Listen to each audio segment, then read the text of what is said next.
No, soddisfatto non posso essere perché ha riconosciuto la prescrizione di tutti quei reati che erano effettivamente stati commessi molto tempo fa, ma la cui prescrizione poteva rientrare sotto un altro profilo se avesse condannato per il reato di cui all'articolo 437. Secondo me il fatto che abbia assolto dal reato di cui all'articolo 437 l'omissione dolosa di misure di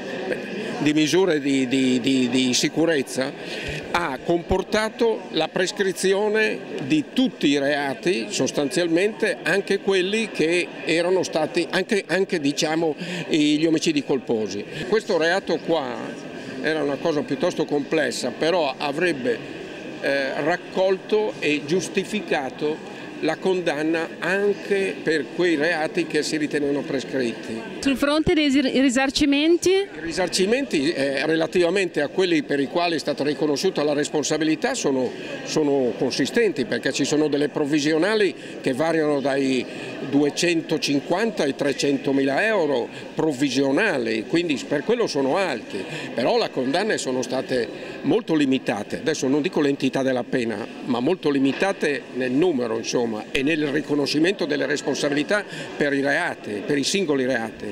Quante vittime sono state escluse alla fine? Non ho mica fatto il conto, io posso fare il conto di quelli che assistevo io e ne assistevo 12 e ne sono stati esclusi 10, quindi la percentuale è altissima.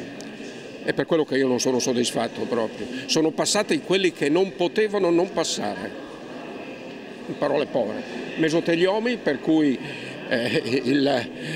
l'esposizione era fuori discussione, e quelli che non erano prescritti chiaramente, quindi non perché io volessi che fosse riconosciuta la condanna, pronunciata la condanna per le prescrizioni, ma le prescrizioni, se fosse stato ritenuto sussistente il reato che avevo detto prima, il 437, forse le prescrizioni non c'erano più.